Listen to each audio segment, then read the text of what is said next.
1980년 겨울이에요. 우리는 랭비라는 작은 마을에 있어요. 19살의 진 힐리어드는 친구를 만난 후 집으로 운전해 가고 있어요.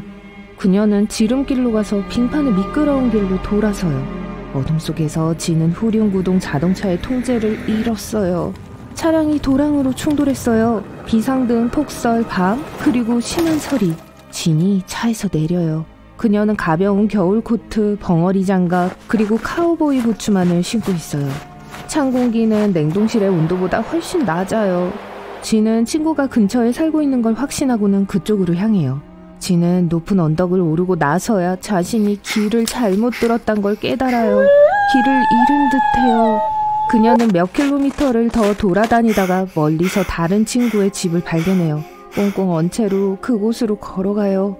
그러고 나서 모든 것이 검게 변해요. 진은 의식을 잃어요. 다음날 아침 목장 주인인 웰리 넬슨은 아주 좋은 기분으로 일어나요. 휴가철이에요. 창밖에 겨울 동화가 펼쳐진 것 같아요. 웰리는 집을 나서서 현관에서 불과 몇 미터 떨어진 곳에 쓰러져 있는 진 힐리어드를 발견해요. 웰리는 소녀에게 다가가 흔들고는 깜짝 놀랍니다. 그녀의 몸이 얼어붙은 나무처럼 뻣뻣하고 차가워요. 눈은 뜨고는 있지만 움직이지 않아요. 머리카락도 다 얼었어요. 살아있는 것 같지 않아요. 하지만 웰리는 그녀가 여전히 숨쉬고 있다는 걸 알아요. 진이 살아있었어요. 웰리는 그녀를 의사에게 데려가기 위해 자신의 차에 태우려고 해요. 하지만 소녀의 몸은 굽혀지지 않고 자동차에 들어가지도 않았어요. 마치 동상 같아요. 웰리는 더 큰 차를 갖고 와서 가능한 한 빨리 병원으로 이송했어요. 의사들이 진을 진찰해보지만 진이 살아날 가망은 없다고 생각해요. 그녀의 손이 너무 단단하게 얼어서 바늘도 꿰뚫을 수 없었어요. 낮은 온도, 유리 같은 눈, 그리고 돌처럼 단단한 근육 모두 비상 모드의 결과예요. 그녀의 몸은 모든 혈액을 중요한 기관으로 보내 기능을 할 수 있도록 했어요. 그래서 그녀의 몸의 다른 부분들이 그렇게 생기가 없어 보였고 피부와 근육이 아무 것에도 반응하지 않았던 거예요. 의사들은 그녀를 따뜻하게 만들어주기 위해 난방 패드를 붙이기로 결정했어요. 진의 가족은 그녀의 회복을 바라고 있어요. 하지만 지금 당장 그들이 할 수 있는 건 그저 기다리는 것뿐이에요. 동상은 아주 위험해요. 왜냐면 그 모든 얼었던 액체들이 팽창하기 때문이에요. 작은 병에 물을 채우고 몇 시간 동안 냉동실에 놓아보세요. 그러고 나서 꺼내면 증가된 부피의 액체 때문에 병이 팽창해 있거나 심지어 금이 가 있다는 걸 알 수 있을 거예요. 똑같은 일이 우리 몸 안에서도 일어나요. 우리는 거의 70%의 물로 이루어져 있어요. 그게 얼면 그 입자들이 얼음 결정으로 변해 세포막을 찢어요. 얼음 조각들은 늘어나서 조직을 파괴할 수 있어요. 이게 동상이라고 불리는 거예요. 또 우리 몸은 힘과 에너지를 절약하기 위해 극도의 추운 조건에서 모든 내부 처리를 늦출 수 있어요. 심장은 더 적게 박동하고 폐는 산소를 많이 소비하지 않게 되죠. 신진대사가 느려집니다. 이게 진에게 일어난 일이고 아마도 그날 그녀의 목숨을 구한 것이기도 할 거예요. 그녀는 심한 서리 속에서 약 6시간 동안 눈 속에 누워 있었어요. 하지만 왜 얼음 입자들이 그녀의 세포막을 파괴하지 않았을까요? 어떻게 그녀의 몸이 그런 손상을 견디고 살아남을 수 있었을까요? 다시 병원으로 돌아가 볼게요. 의사들은 진이 나아지는 걸 보고 기뻐합니다. 따뜻한 피가 얼어붙은 혈관을 통해 퍼져나가 몸에 다시 생기가 돌게 해요. 놀랍게도 얼음 결정이 그녀의 근육과 피부를 손상시키지 않았어요. 몇 시간 후 그녀가 의식을 되찾아요. 정오쯤 되자 말하기 시작해요. 진은 무슨 일이 있었는지 모르고 있어요. 친구 집으로 걸어갔다가 병원에서 깨어난 것만 기억하죠. 지금 진이 가장 걱정하는 건 아버지의 차가 도랑 어딘가에 있다는 거예요. 알고 보니 그녀는 넘어져서 네 발로 기어 웰리 넬슨의 집까지 간 거예요. 기억은 안 나지만 그날 밤 분명 뇌가 생존 본능을 활성화시킨 것 같아요. 안타깝게도 마지막 몇 미터는 기어가진 못했어요. 진은 문 앞에서 기절했고 6시간 동안 그곳에 있었던 거죠. 의사들은 그녀를 검사했고 완전히 건강하다는 걸 알게 됐어요. 진이 곧 태어나게 됐어요. 이번 사건이 특별하진 않아요. 응급의학 교수인 데이비드 플러머는 지난 10년 동안 환자들이 심각한 동상에서 살아남은 약 12건의 유사한 사례를 보았다고 말했어요. 지는 집으로 돌아가고 나서 자기가 유명해졌다는 걸 알게 돼요. 사람들이 신문에서 그녀에 대한 이야기를 쓰고 인터뷰를 하고 다큐멘터리 쇼를 찍어요. 그녀의 사례는 전 세계 많은 의사들의 관심을 끌었어요. 하지만 아무도 그녀가 어떻게 살아남았는지는 정확하게 알아내지 못했어요. 인간의 경우 그러한 회복은 절대적인 기적과 같거든요. 하지만 자연계의 많은 생물들은 자신의 몸을 극한의 환경에 적응시킬 수 있어요. 그중 하나가 청개구리예요. 이 동물들은 주로 유라시아의 온대와 열대 지역에서 살아요. 가끔 추운 날씨와 씨름해야 할 때가 있어요. 개구리는 몸이 얼고 있다고 느낄 때 혈류로 포도당을 주입해요. 그리고 세포의 내용물들이 시럽으로 변해요. 설탕은 물의 빙점을 낮춥니다.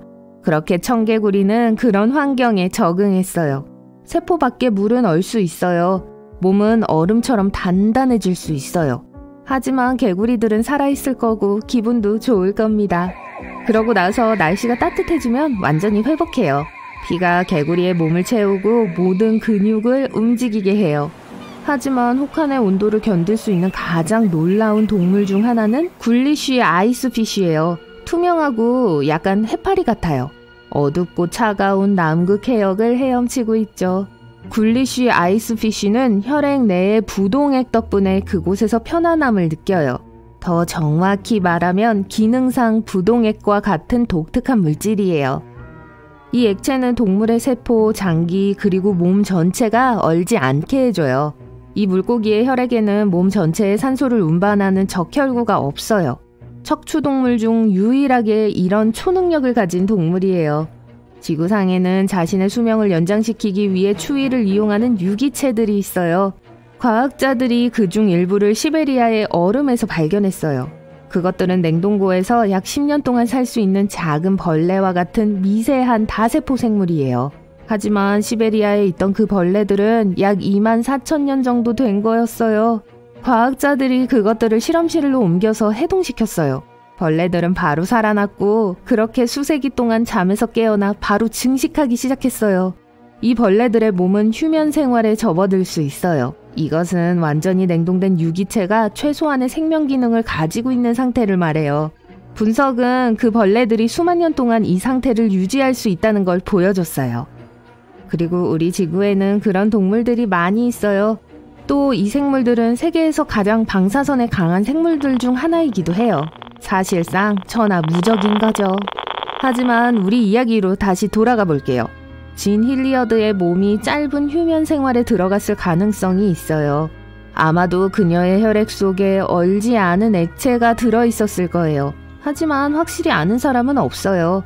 현재 그녀는 평범한 직업을 얻었고 그날을 거의 기억하지 못해요. 이 주제에 대해 더 많은 연구는 과학자들이 혹한에 도움을 줄 수 있는 특별한 약을 만드는 데 도움을 줄 수 있어요. 겨울에 티셔츠와 반바지만 입고 안전하게 밖으로 나갈 수 있다고 상상해보세요. 여러분 몸에서 증기가 빠져나가고 발밑에 얼음이 녹을 거예요. 속이 따뜻하게 느껴질 거예요. 아마 꿈이겠죠? 하지만 현실에서는 겨울 외투 제조업체들이 절대 허락하지 않을 거예요. 인간은 음식 없이 최대 2달, 물 없이 며칠, 지하에 갇혀 69일 동안 생존할 수 있습니다. 적어도 칠레의 광부 33명은 그렇게 버텨냈어요. 2010년 8월 5일, 지하 깊은 곳에서의 하루의 시작은 여느 날과 같았습니다. 광부들은 구리, 금, 기타 광물을 캐며 생업에 종사하고 있었어요. 그들 중 일부는 약 762m 아래에서 일하고 있었습니다. 또 다른 그룹은 광부들이 휴식을 취하고 지상에서 공급되는 신선한 공기를 마실 수 있도록 바위를 깎아 만든 공간인 피난처에서 휴식을 취하고 있었어요. 그들은 점심 식사를 위해 픽업 트럭이 오기를 기다리고 있었습니다. 오후 2시경 그들은 무언가 거대한 진동을 느꼈습니다. 엄청난 굉음이 이어졌어요. 주변의 모든 것이 흔들리기 시작했고 먼지가 공기를 가득 채웠고 통로가 무너지면서 광부들이 안에 갇혔습니다. 소음이 사라지자 광부들은 대피소에서 지상으로 뛰어 올라가기로 결정했어요. 교대 매니저와 다른 광부들은 한 명도 빠짐없이 구출하기로 결심하고 힘을 합쳤습니다. 깊은 지하에서 2명의 광부가 트럭에 바위를 싣고 있던 중 폭발적인 압력을 느꼈습니다. 먼지가 너무 짙어져 앞이 보이지 않을 때까지는 별일 아니라고 생각했어요. 앞이 보이지 않는 상황에서 운전하던 광부들은 멈추라는 신호를 보낸 교대 감독관과 충돌할 뻔했어요. 겁에 질린 대원들을 트럭에 가득 채운 채 그들은 지상으로 향하는 위험한 여정을 시작했습니다. 트럭은 승객의 무게를 힘겹게 버티고 있었지만 그래도 계속 달렸습니다. 더 많은 인부들이 정어리처럼 트럭에 몰려들었어요. 장애물을 하나씩 극복하며 수면 위로 올라온 트럭은 무게가 약 70만 톤에 달하고 높이가 45층 건물만큼이나 높은 거대한 바위에 부딪혔습니다. 그들은 가장 왜소한 광부를 보내 바위 옆을 통과할 희망이 있는지 확인했어요. 그는 손에 램프를 들고 겨우 약 3m 앞으로 기어가서 다른 사람들에게 더 이상 갈 수 없다고 말했습니다. 나이든 광부들 중 일부는 작업 중에 갇혀본 적이 있었지만 보통 불도저로 몇 시간 안에 뚫을 수 있는 바위 정도였어요. 이번에는 달랐습니다. 광부들은 포기할 수 없었어요. 그룹으로 나뉘어 한 그룹은 공기와 물, 전기가 광산으로 유입되는 갱도를 찾았습니다. 그곳에는 탈출구로 사용할 사다리가 있어야 했어요. 그들은 사다리가 있는 굴뚝 하나를 겨우 찾아냈습니다. 광부 중 한 명이 먼지를 들이마시며 미끄러운 벽을 붙잡고 올라갔어요.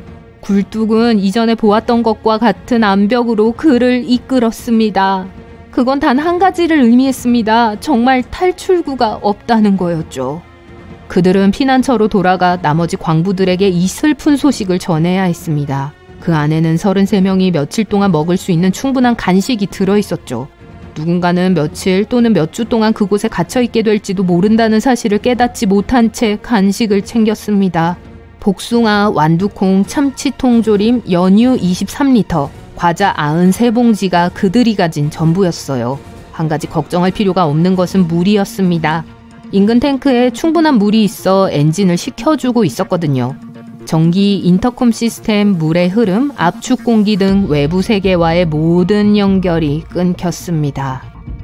운명의 날, 땅 위에서 일하던 광부들도 폭발음을 듣고 정문 앞에서 먼지 구름을 보았습니다.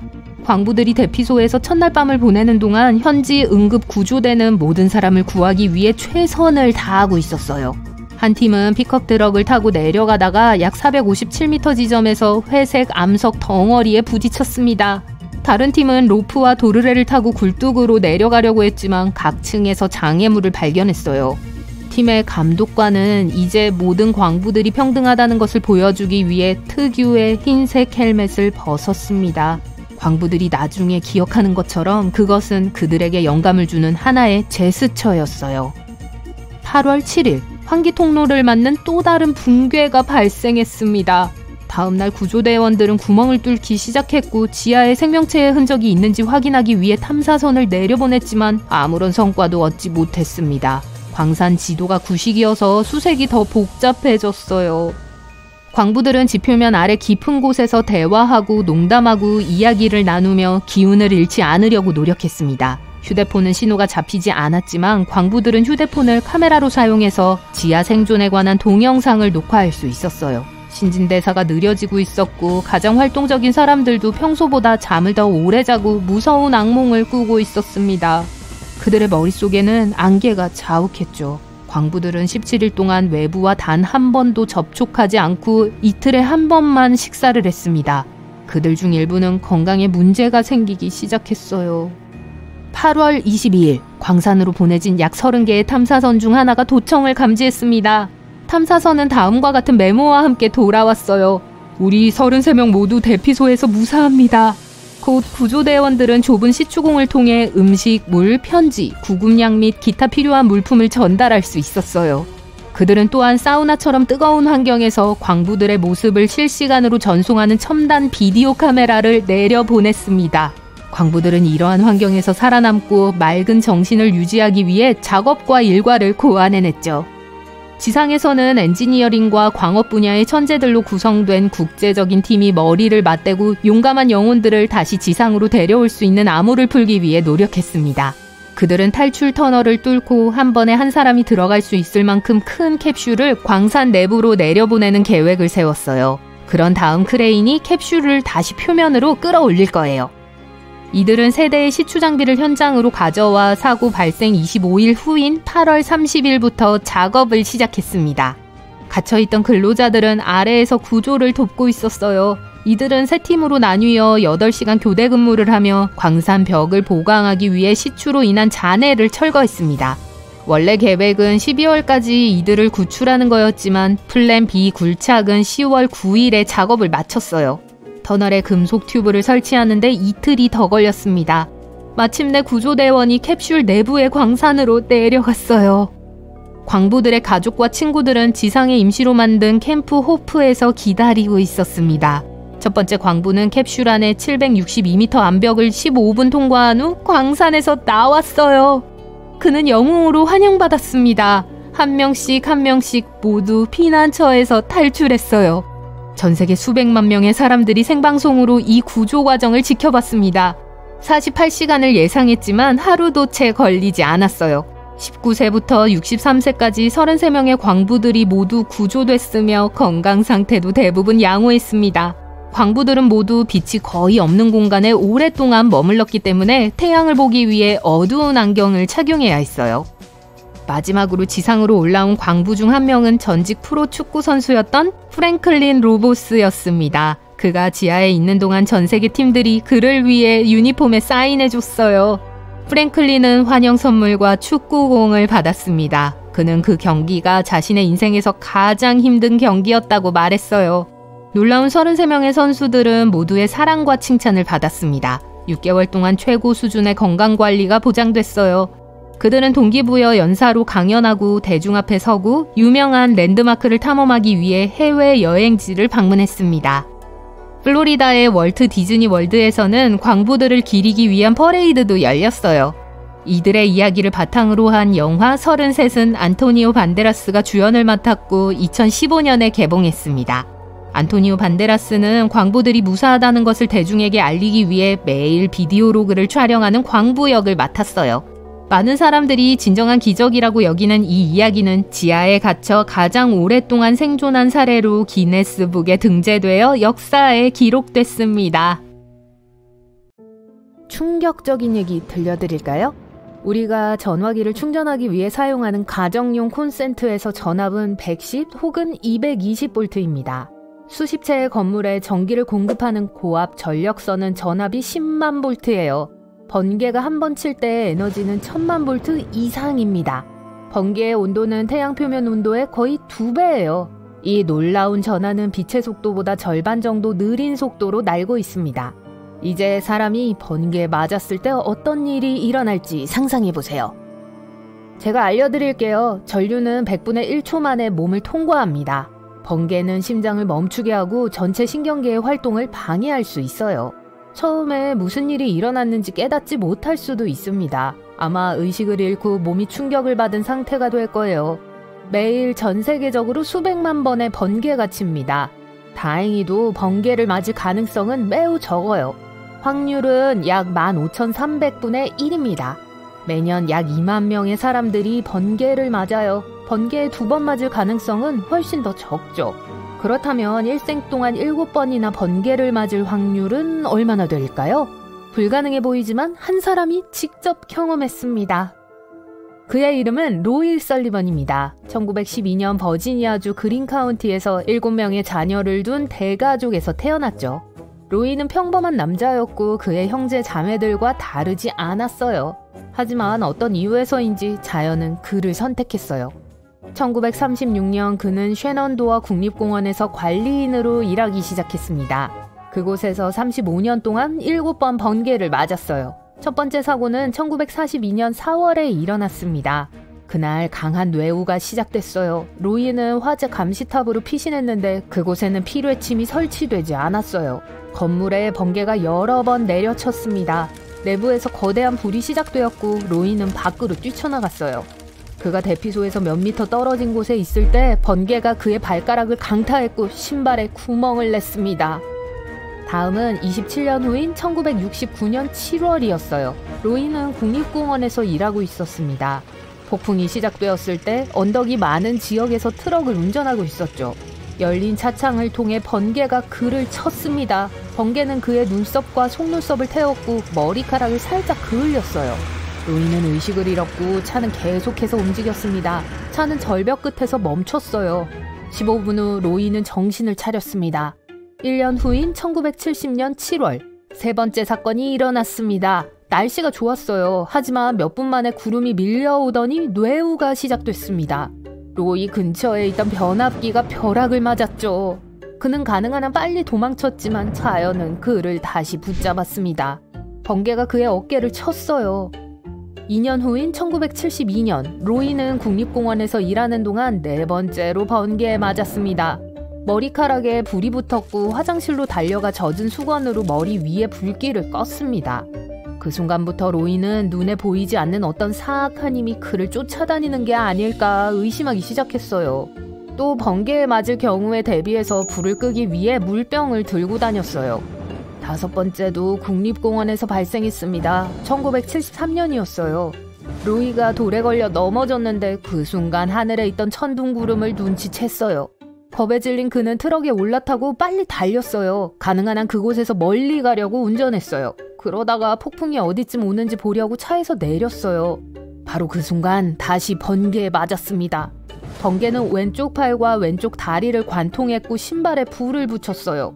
로이는 재빨리 트럭에 다시 올라탔고 물병을 이용해 불을 껐습니다. 1976년 여섯 번째 사건이 발생했습니다. 로이는 마지막으로 번개를 맞은 곳에서 불과 1.6km 떨어진 공원의 산책로를 걷고 있었어요. 다시 폭풍구름이 나타났습니다. 번개가 번쩍이면서 로이의 손바닥을 쏘았습니다. 여섯 번째 이후 그는 공원에 뭔가 문제가 있다고 의심하기 시작했어요. 40년간 그곳에서 일한 후에 로이는 마침내 그만두기로 결심했습니다. 마침내요. 번개가 그를 쫓는 것을 멈추기를 바랬지만 그렇지 않았어요. 그때 그는 이미 유명 인사가 되었습니다. 하지만 그는 이런 명성을 즐기지 않았어요. 사람들은 번개에 맞을까봐 그의 근처에 있는 것을 두려워했습니다. 기자들은 로이 설리번에게 스파크 레인저와 인간 피뢰침 같은 별명을 지어주었죠. 물론 그는 이 모든 것을 싫어했고 매우 외로웠습니다. 이런 문제 외에도 그는 끊임없는 두려움과 피해망상에 시달렸어요. 언제 번개에 맞을지 모른다고 생각했죠. 다행히도 그는 유부남이었고 아내는 그를 지지하고 모든 면에서 그를 도왔습니다. 직장을 그만둔 후 로이는 아내와 함께 버지니아의 작은 마을인 둠스로 이사하기로 결정했습니다. 이사를 잘못 간 것 같아요. 사고가 없었던 건 겨우 1년이었어요. 1977년 6월 25일 번개가 로이를 다시 강타했습니다. 그는 이른 아침에 동네 연못으로 낚시를 갔어요. 고기는 잘 잡혔지만 하늘은 흐렸어요. 로이는 곧 번개가 칠 거라고 느꼈습니다. 공기 중에 유황 냄새가 났고 그의 팔에 난 털이 곤두섰어요. 그의 온몸이 긴장했습니다. 번개는 로이의 머리를 때렸고 가슴과 배를 관통했습니다. 그는 차로 달려갔어요.